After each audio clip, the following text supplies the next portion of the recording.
Bonjour à tous et bienvenue. Yann Jouan, Stéphanie Hervé du Couple en Conscience. On accompagne des célibataires et des personnes en couple pour qu'ils soient plus heureux, plus épanouis, plus à leur place, mais aussi afin qu'ils soient pleinement eux-mêmes. Et on fait des interviews et aujourd'hui, on a la chance... On a la chance de recevoir Sandrine et Nicolas Devic qui sont originaires de Belgique, qui sont coachs, qui ont plusieurs programmes d'accompagnement, qui nous reviennent d'un grand voyage en famille de plusieurs mois et qu'on a la chance de recevoir avec nous aujourd'hui. Ils sont beaux, vous allez voir, ils sont rayonnants, ils sont inspirants. Du coup, on a envie de leur poser cette première question, mais c'est quoi votre secret? Est-ce que ça vous intéresse? Oui? Allez. On leur montre? Allez, on leur montre. Venez avec nous. C'est une bonne question. Je pense qu'on fait très attention on fait très attention à nous, on fait attention à notre corps, on fait attention à ce qu'on a envie de dégager. Je pense que c'est ça en fait. Qu'est-ce qu'on a envie de vibrer, qu'est-ce qu'on a envie de dégager. Aujourd'hui, on rencontre tellement de gens qui sont malheureux, qui sont tristes, qui regardent vers le sol.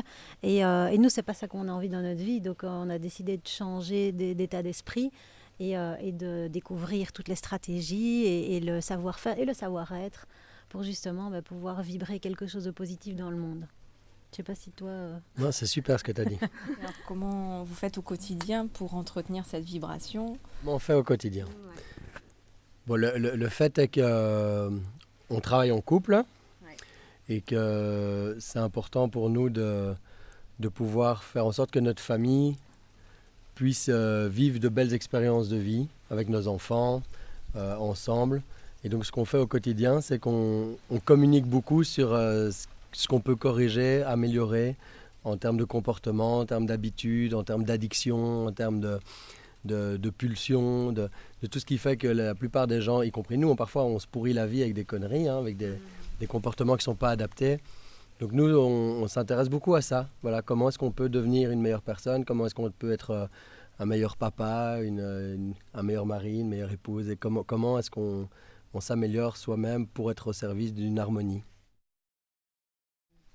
On a une grande valeur de liberté déjà, donc ça nous a amené à faire un voyage en famille.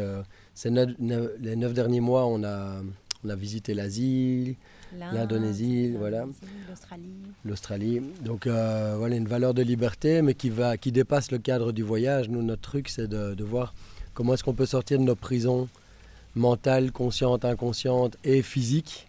Donc on a quitté tous les deux nos emplois il y a quelques années pour pouvoir lancer une entreprise avec vraiment cette vision d'être parfaitement libre. Alors après, il y a toujours des contraintes dans la vie. C'est sûr que la liberté totale, elle est pas toujours facile à trouver.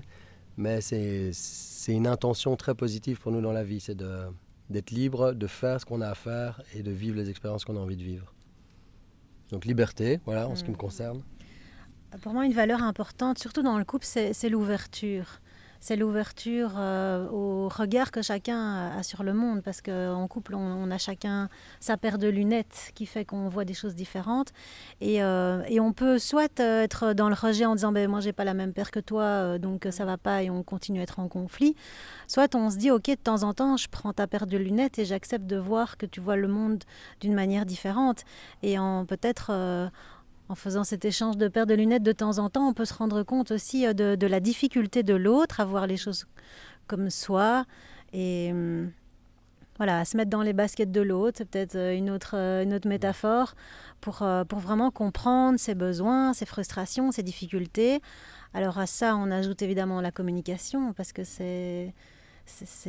pour nous, c'est essentiel de communiquer sur ce qui nous fait du bien, ce qui nous fait du mal, comment est-ce qu'on peut avoir des projets à long terme ensemble, et comment est-ce qu'avec chacun nos besoins, nos valeurs, eh bien, on avance ensemble avec ça. Il y a une valeur pour nous aussi de sincérité, d'intégrité, à un moment donné. Alors, dans un couple, c'est compliqué parfois de tout se dire. C'est vrai que c'est chouette aussi de garder un petit jardin secret, mais à la fois, il y a des choses importantes à transmettre, à communiquer, surtout quand c'est difficile. Pas communiquer que sur ce qui va bien, mais pouvoir oser dire je ne me sens pas bien dans telle situation, je souffre dans telle situation. Et nous, on a vraiment appris à ouvrir notre cœur à l'autre, à être très proche de nos émotions, à oser mettre des mots sur nos émotions. Et donc voilà, on a appris intuitivement, en se laissant guider par les événements de la vie, mais on a aussi été vers des formations en communication non violente, en PNL, enfin voilà, toutes sortes de formations, de stratégies qui nous aident aujourd'hui à mieux communiquer. Donc il y a un travail, on voit ensemble, mais aussi de manière individuelle. Est-ce que vous, quand vous vous êtes rencontrés, vous étiez déjà sur ce chemin, ou c'est ensemble que vous avez grandi? Nous, on s'est rencontrés, on avait 14 ans, donc on était sur le chemin de l'adolescent et de l'adolescente qui se cherchent.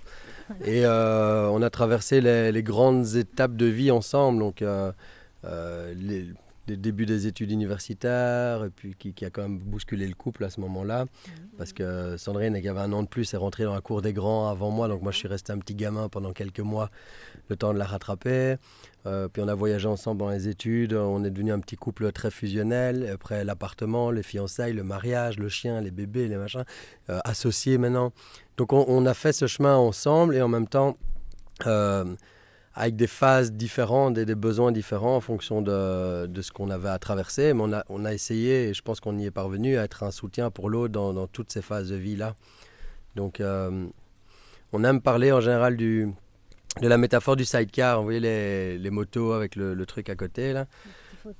Voilà, parfois en tant que couple on a tendance, alors parfois c'est monsieur qui conduit, parfois c'est madame qui conduit, peu importe. Dans notre couple c'était plutôt moi qui étais en mode je donne le tempo, je donne la vitesse et la locomotive. Voilà, la locomotive, où Sandrine était dans le sidecar, les cheveux au vent, en disant ok c'est cool, mais à un moment donné moi j'ai besoin de ma moto, j'ai envie de descendre, j'ai envie de regarder le paysage. Donc c'est important de mettre de la conscience là-dessus, c'est-à-dire à quel moment est-ce qu'on est ok de se laisser embarquer par l'autre, et à quel moment on a besoin de temps pour soi, quitte à ce que l'autre puisse continuer une partie du chemin tout seul en disant t'en fais pas, on se rejoint plus tard. On a besoin de ces phases de se respecter l'un l'autre dans nos besoins à différentes phases de la vie, quoi. Et pour rebondir sur cette image, parce que nous, ça nous a énormément aidé, cette image de sidecar, parce qu'en fait, au début, je me disais, oui, c'est lui qui conduit la moto, c'est lui qui choisit la direction, mais moi, je m'étais assise confortablement dans le sidecar, et donc j'avais un bénéfice aussi à me laisser guider, à suivre. Et donc, c'est important de prendre conscience aussi de la place qu'on choisit de prendre et d'être responsable de cette place. Et puis, à un moment donné, si je commence à râler en disant, oui, c'est toujours lui qui décide, ok, ben Sandrine sort du sidecar et prend la moto. Et là, quand j'ai compris ça, je me suis dit, ok, maintenant, on va chacun avoir notre moto. Du coup, on décide de la vitesse. Et puis, il y en a un qui peut s'arrêter, l'autre aller un peu plus loin, on se rejoint plus tard. Donc, voilà, je pense que c'est une belle prise de conscience que nous, on a eue, qui nous a permis aussi de comprendre comment s'ajuster et se respecter aussi, chacun dans notre rythme. Ah oui, le couple, c'est une question de responsabilité. C'est tellement facile de mettre la faute sur l'autre. Et comme l'autre est un miroir en permanence pour tout ce qu'on dit, tout ce qu'on fait, c'est souvent confrontant d'être en couple. Et en même temps, c'est un cadeau. Un cadeau de pouvoir avoir une personne qui est là, aimante en face de soi, qui vient nous révéler comment est-ce qu'on peut devenir meilleur. Donc c'est d'être pleinement soi aussi. Ouais. Oui, oser être pleinement soi, mais aussi accepter le jugement, la critique de l'autre. Ce qui est marrant aussi en couple, c'est que parfois on se permet des trucs qu'on ferait avec personne d'autre au monde, même pas un frère et une sœur en fait. On est capable de dire des choses vraiment blessantes, parce qu'on se connaît très bien. Je parle de manière plus générale parce que j'ai vu aussi des couples d'amis qui se sont déchirés et séparés. Et parfois, c'est intéressant de se dire, la manière dont je me comporte là maintenant, avec mon époux, avec ma femme, avec ma copine, c'est juste totalement inacceptable. Et parce qu'on est en couple et qu'on se connaît, souvent on se dit, bah oui, c'est normal, voilà, je peux insulter, je peux crier, je peux humilier. Et donc là, on parle des aspects de lumière du couple, se dire, bah, l'autre est un miroir, ça va nous permettre de progresser. Mais c'est aussi un terrain de conscience de nos ombres qui est phénoménal. Où est-ce qu'ailleurs, on se met en colère aussi fort que dans un couple? Nulle part. On n'ose pas se mettre en colère comme on se met en colère dans un couple. Donc, c'est aussi une façon de mieux se connaître, de voir quelles sont nos parts d'ombre et comment est-ce qu'on peut les transformer, les intégrer. Qu'est-ce qui se joue exactement? Pourquoi est-ce qu'on se met dans un état pareil? Quelles sont les blessures qu'il y a derrière et qu'on a besoin de guérir? Donc moi, je vois ça comme un challenge, le couple. D'ailleurs, on est ensemble depuis 22 ans et oui, c'est génial, mais oui, c'est aussi un challenge. Et il y a plus de bénéfices que de problèmes associés, sinon on ne serait plus en couple. Mais c'est un terrain de connaissance de soi qui est unique. C'est riche. Ouais, c'est génial. Ouais. Bah, vous connaissez ça aussi, hein? Ouais, c'est ça. Bah, vous êtes des experts de la conscience dans le couple. Et je crois que vous avez mis le doigt sur le mot le plus important de ce qui se joue dans un couple, c'est de mettre de la conscience. Parce qu'en fait, peu importe ce qui se joue, si on l'identifie, qu'on met de la lumière dessus, ça se transforme. Donc la conscience est majeure. Nous, on n'a pas eu les clés de conscience très jeunes non plus. Enfin, on a traversé les époques. Par contre, dans les moments de crise, c'est là où beaucoup de couples se déchirent, se séparent, parce que soit il y en a un qui va voir ailleurs, soit on n'a pas été correct, soit on a menti. Voilà. Peu importe ce qui se passe, peu importe ce qui se joue, il y a deux possibilités. Soit on se dit c'est plus possible, je me sens trahi, je quitte, on met un terme à la relation. Soit on transcende ça, on se dit qu'est-ce qui s'est joué, quelle est ma part de responsabilité dans ce qui s'est passé. Voilà, ça, ce sont des choses qui apparaissent dans les moments de crise, qui sont des opportunités de grandir dans le couple et de mieux se connaître et d'être plus en respect de l'autre. Et une phrase qui m'a bien parlé, que j'ai lue plus ou moins dans un livre de Tony Robbins, au moment où je râlais dans mon canapé en disant « elle comprend rien », etc. J'étais vraiment énervé. Et puis il y a une phrase du style « qu'est-ce que tu ferais si tu étais moins con ?» C'est comme ça que je l'ai traduite, je lisais en anglais, mais j'ai cette phrase en français de cette manière-là. Et ça, c'est une phrase parfaite pour beaucoup de mecs d'ailleurs, parce qu'on est souvent quand même assez cons. Et de se dire, ok, je suis juste dans mon ego, je suis juste en train de m'énerver, me monter la tête pour rien. Qu'est-ce que je pourrais faire maintenant si j'étais un peu moins con? Et du coup, aller poser une question, présenter des excuses, remettre de l'attention là où il faut en mettre. Donc ça, ce sont des questions qu'on peut se poser qui remettent de la conscience sur qu'est-ce que je suis en train de faire, pourquoi est-ce que je me comporte comme ça. Et pour moi, il y a quelque chose que j'ai découvert petit à petit aussi, c'est que surtout dans le début de relation, c'est important de pouvoir avoir une sorte un peu d'investigation de quelles sont les choses qui sont importantes pour l'autre. Quand on veut rencontrer quelqu'un et se dire ok, est-ce que ça va marcher ou pas, il y a des points qui sont des points très délicats dans la vie d'un couple. C'est sa relation à l'argent, c'est l'éducation des enfants, c'est son projet de vie, son projet professionnel, enfin voilà. Il y a des choses comme ça qui sont des points très très délicats. La relation à la famille, est-ce que la famille de l'autre fait vraiment partie de la vie du couple ou pas du tout? Donc c'est des points qu'il faut presque connaître, comprendre avant de s'engager dans une relation. Est-ce que l'autre veut un enfant ou pas? Ce genre de questions-là, ça peut foutre un couple en l'air parce que on avait oublié d'en parler et tiens, et 10 ans plus tard, madame veut un enfant, monsieur n'en veut pas, et là... oui, ça casse. Donc je pense que c'est important quand on fait la connaissance de quelqu'un d'avoir une forme un peu d'investigation, un peu à la Colombo, de faire de savoir où en est la personne, quels sont ses besoins à court terme, ses aspirations à long terme, et de se dire ok, est-ce qu'on est sur un chemin de vie qui va correspondre et vraiment c'est se dire là on se rejoindra pas, ou peut-être pas maintenant, ou peut-être jamais, et se dire ok, c'est pas la bonne personne pour moi. Oui, ou d'être en conscience avec ça, le fait que je sais que cette personne ne veut pas d'enfant avec moi, mais j'avance quand même, on verra comment ça évolue, mais toujours être en conscience, ça a beaucoup plus de... Ne pas se voiler la face, et vraiment aller dans le cœur du couple, faire une checklist. Oui, et puis il y a des hommes qui supportent pas que leur femme gagne plus qu'eux. Comment est-ce qu'un homme, dès le début aussi, peut prendre conscience qu'une femme a envie de faire carrière, et a envie d'évoluer, comment lui va le vivre, etc. Est-ce qu'il est OK d'évoluer avec ça? Ou au contraire, est-ce que c'est impossible pour lui de changer ça? Donc, il y a plein d'aspects, je pense, qui peuvent déjà être réfléchis en début de relation, plutôt que de foncer tête baissée dans une relation et de se dire on verra bien, ça passe ou ça casse, et d'espérer, comme on disait tout à l'heure dans notre discussion, espérer que l'autre va changer parce que moi, je veux autre chose pour notre couple. Et là, c'est pas prendre sa responsabilité que d'attendre que l'autre change. Ou soi-même se cacher derrière un masque. En fait, c'est ça. Rentrer dans une relation de couple, c'est jouer carte sur table, je pense. Bon, peut-être pas dévoiler toutes ces cartes, parce que c'est bien de garder quand même quelques cartes secrètes, mais de pouvoir jouer carte sur table sur quelles sont mes attentes de vie, et quelles sont les choses importantes pour moi, qu'est-ce que j'adore, qu'est-ce que je déteste, et pouvoir... pouvoir trouver du soutien chez l'autre pour réaliser ses rêves aussi, quoi. Parce que là, on parle beaucoup de projets en commun, de valeurs communes. À un moment donné, c'est de choisir un partenaire, se dire c'est une personne à qui j'ai envie d'avoir une chouette vie, de réaliser mes rêves. C'est important de s'aligner au départ. C'est-à-dire, est-ce qu'on va dans la même direction ou est-ce que... Bien sûr, ouais. Ouais, après, il peut y avoir des petites différences, mais chacun a un soutien pour l'autre. À 14 ans, quand vous êtes rencontrés, vous êtes posé la question que c'est quoi tes rêves?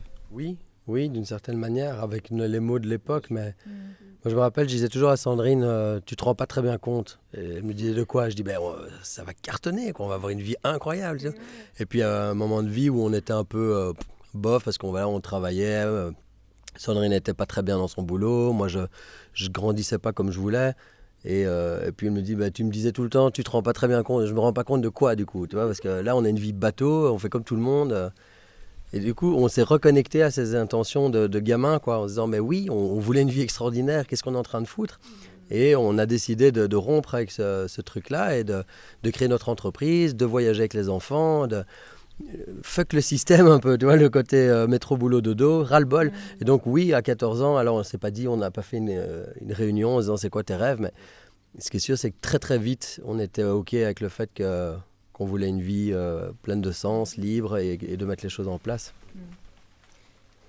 Et après tout ça, il y a aussi, il faut bien le dire, le fait de se faire accompagner quand c'est compliqué. Parce que quand on est dans le même... quand on est dans son petit aquarium de couple, il y a un moment, on voit plus qu'il y a d'autres comme possibilités. Et puis quand on considère que c'est fini, on se dit OK, c'est fini. Alors qu'aller chercher ailleurs un regard plus objectif, quelqu'un qui n'est pas au centre du couple, pour nous, ça a été essentiel. Ouais. On s'est fait accompagner par différentes sortes de thérapeutes, par des coachs. Et pour nous, ça a à chaque fois créé un levier supplémentaire, une ouverture supplémentaire. Donc voilà, le fait de travailler ensemble, d'être un couple, devenir parents, tout ça, c'est chaque fois des nouveaux challenges pour un couple. Et pour nous, ça a chaque fois été l'occasion de se faire accompagner. Ouais, tout le temps, se coacher tout le temps. Ouais. Thérapie, tantra, on fait tout. Non mais c'est cool parce que du coup, c'est chouette pour soi-même, c'est chouette pour le couple, c'est bien pour l'autre parce qu'on comprend mieux comment il fonctionne. Donc... Ouais, vous faire accompagner par des gens comme eux, ils sont bien. Bah oui, c'est ça. Parfois, on n'a pas les clés, donc c'est simplement d'aller les chercher là où elles sont. Oui, on ne voit pas, comme disait Sandrine, on ne voit pas ce qui se passe. On est avec nos lunettes de la vie, c'est comme ça, et s'il n'y a pas quelqu'un en face qui dit ça peut aussi être vu autrement. Oui, c'est ça. Et pour ça, il faut oser demander de l'aide. Parce qu'on est souvent élevé tout petit où on dit tu dois te débrouiller tout seul, tu dois être autonome. Et du coup, quand on devient grand et qu'on n'a pas la clé, comme tu dis, on se dit je me débrouille tout seul avec ce que j'ai. Et ce que j'ai, c'est pas suffisant. Donc il faut oser aller demander de l'aide. Et c'est vraiment mon invitation pour vous, c'est oser aller chercher des gens qui ont d'autres clés que vous. Ils n'ont peut-être pas tout compris, ils n'ont peut-être pas toutes les solutions, mais ils ont d'autres clés à vous proposer. Ouais, et après, il sera temps de décider ce qu'on choisit de faire, quoi. Merci beaucoup, c'est riche, on va nous aussi se le réécouter, prendre des notes et puis on espère que ça vous a inspiré autant que nous. Ouais. Puis c'est jamais fini, c'est jamais gagné, donc c'est ça qui est chouette, un couple, sur la durée, elle a encore quelques années. Ouais.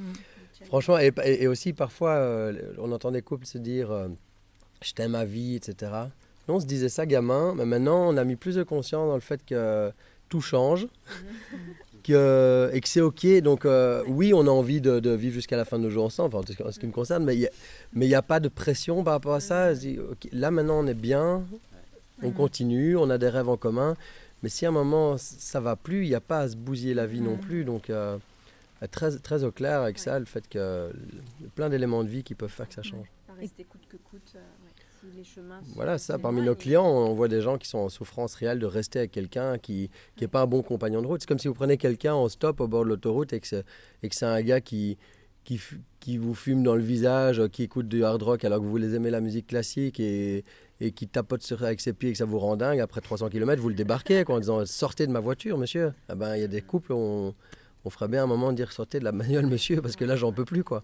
Donc, mettez de la conscience là-dessus et...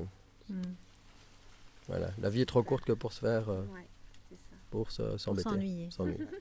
Vous avez des actualités à partager aussi Nous, notre truc, c'est d'aider les gens qui en ont marre, qui veulent passer à autre chose, qui ont besoin de changement. Ça peut être, c'est essentiellement au niveau professionnel en général, mais il y a beaucoup de gens qui viennent à nous qui sont justement dans des situations de crise à tout niveau et qui ont besoin juste de remettre de la clarté. Donc pour ça, on a un atelier en ligne qui permet de faire le point, un peu le bilan de où est-ce que j'en suis dans ma vie, qu'est-ce que je ne veux plus, qu'est-ce que j'aimerais mettre à la place. Et ça se passe sur j'entreprends-ma-vie.com avec un S à j'entreprends en bon français. J'entreprends-ma-vie.com. Il y a toutes les infos, c'est gratuit. Mais je vous invite surtout à les suivre eux et à mettre de la conscience dans votre couple, vraiment. Et pour les célibataires, à voir comment construire un couple plus tard qui est aligné avec qui vous êtes et avec ce que vous voulez réaliser dans la vie. C'est ça, ouais. Être en conscience sur soi déjà, voilà, nos comportements et ce qu'on veut aussi, parce que des fois on ne sait même pas dans quelle direction on veut aller. Ouais, super. Se changer soi, vivre ses rêves. Ouais. Voilà. Oui, et puis aussi revenir à l'amour de soi, parce que être en couple, c'est donner de l'amour à l'autre, mais c'est ne pas oublier de se donner de l'amour à soi aussi. Et oui, c'est une fois qu'on est rempli qu'on peut donner. Bon, ça, c'est une phrase de fin parfaite. Ça. Super. Voilà, nickel. Merci beaucoup. Merci beaucoup. Mais aimez-vous très fort vous-même et aimez-vous les autres. Aimez les autres aussi. Voilà. Merci beaucoup. Ah oui, et alors, il faut mettre des likes et des des petits cœurs. commentaires. Voilà. Merci. Merci beaucoup. Merci à vous deux.